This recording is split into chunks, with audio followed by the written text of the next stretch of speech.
There was no signal, just an old wooden gate. That's unusual. Thinking nothing of it, I stepped forward. Clang, clang. Suddenly, I heard a faint sound beyond the tracks. A train? But this was a small, unmanned track. There shouldn't be any trains running this late at night. I hesitated, listening carefully. Then, a shadow moved. Beyond the tracks, in the darkness, a figure stood, a human shape, motionless. But something was wrong. Even under the dim glow of a streetlight, its face was missing. A chill ran down my spine. I froze in place. And then, clatter. Clatter. A sound echoed from the distance. Something was approaching. A train? But there were no headlights. Only the sound, growing louder, as if something invisible was getting closer. I took a step back, and at that moment, the shadow took a step forward. A surge of fear gripped me. Who's there? I barely managed to whisper, but as soon as I spoke, the train noise suddenly stopped. Silence. A suffocating stillness filled the air. I hesitated. Then the shadow moved again. One more step. Closer. I turned and ran. Behind me, the clatter started again, growing louder, following me. No matter how fast I ran, the sound stayed right behind me. Not just the sound, the shadow was right behind me.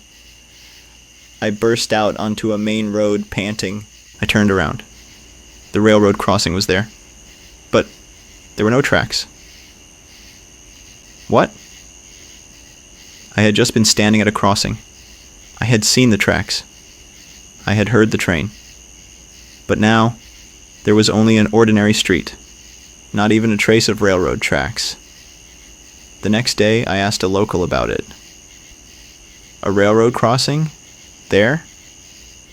The man frowned. That line was shut down years ago. They removed the tracks ages ago. But I saw it. I crossed it last night. You went through there? His expression darkened. Then quietly he said, "If you see the old crossing as it used to be, that means something is trying to take you with it." A cold shiver ran through me. If I had stepped onto those tracks last night, would I still be here now?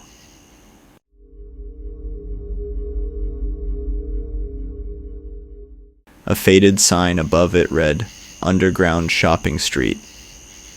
Perfect timing. Without much thought, I descended the stairs. At the bottom, I found myself in a dimly lit underground shopping arcade. Old signs, cracked tiles, a long corridor stretching into the distance. Some stores were still open, but the place felt frozen in time. I never knew there was a place like this. I wandered through, peeking into the shops. But something felt off. Though the shelves were stocked with merchandise, there were no shopkeepers, no workers, no customers, just silence. That's strange. And then, I heard footsteps behind me. I turned around. No one was there. But I was sure I heard footsteps echoing through the empty corridor. Someone was walking, yet the hallway was completely empty. I hesitated, then continued walking, but then a figure appeared ahead of me. A silhouette standing in the distance, back turned, completely still, as if it was waiting for me. "Excuse me," I called out. No response. Then the figure took a step backward. A shiver ran down my spine. People don't walk backward like that, and the movement was too smooth. I turned to take a different route, but no matter which way I went, the same figure was always standing ahead of me. This isn't possible. I was sweating now. The once open stores were now all shut. The underground mall that had felt quiet but functioning moments ago was now abandoned. I needed to get out. I turned back toward where I had entered, but the entrance was gone. No, that's not right. There should have been stairs leading up. Now there was only a blank wall. And behind me, click, click, the sound of slow, deliberate footsteps approaching. I pressed against the wall, desperately searching for an exit. Then, I saw a map of the shopping street, but something was wrong. There was no exit marked anywhere. It was then that I understood. There was never an exit. I was never supposed to leave. The footsteps were close now. I could feel something just behind me. If I turned around, I knew I wouldn't leave this place. Then, the wall suddenly vanished. A strong gust of wind pushed me forward, and before I knew it, I was back on the street. The rain had stopped, but when I turned back, the entrance was gone. Later, I asked a local about the underground shopping street. A shopping street there? No, that place was demolished years ago. But I was just there. You went inside? Their expression turned serious.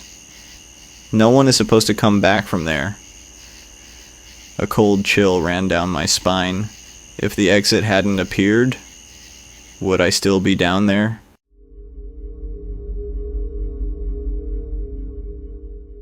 The Red Bridge. While traveling in South Korea, I visited a historic town known for its ancient temples. After exploring a temple, I took a different route back and noticed an old red bridge. The once bright red paint was faded and chipped, moss creeping along its railings. Still, something about it felt inviting. Maybe this path leads somewhere interesting. Without thinking much, I stepped onto the bridge. As soon as I crossed, I found myself in a quiet forest. The temple path should have been nearby, yet something felt off. The scenery had changed, as if I had stepped into a different place entirely. No birds, no wind, just an unnatural silence. I should go back. A strange unease crept over me. I turned around to cross the bridge again, but the bridge was gone. What? Where the bridge had been moments ago, there was now only a narrow dirt path leading deeper into the woods. It made no sense. With no choice, I continued forward. Eventually, I reached a small village. It looked old but inhabited. A few people stood by the roadside watching me. "Excuse me, can you tell me where I am?" I asked hesitantly. But no one answered. They just stared at me, expressionless, their dark eyes fixed on me, unblinking. A cold sweat broke out on my back. "Excuse me." I took a slow step backward, and then one of the villagers stepped backward as well. A moment later, the others did too, all moving in perfect unison, like a tape being played in reverse. I ran. I sprinted past the village, through the forest, lungs burning. And then, the red bridge appeared in front of me again. The moment I crossed it, the world shifted. Suddenly, I heard birds chirping, the rustling of leaves in the wind, the distant sound of the temple bell. Everything had returned. I turned back. The bridge was still there, but the village was gone. Later, I asked a local about the bridge. "Oh, that bridge? Yeah, it used to lead to a village, but that place was abandoned long ago. But I just crossed it," and the man frowned. Sometimes people who cross that bridge don't come back. If I had stayed in that village just a little longer, would I have ever made it back?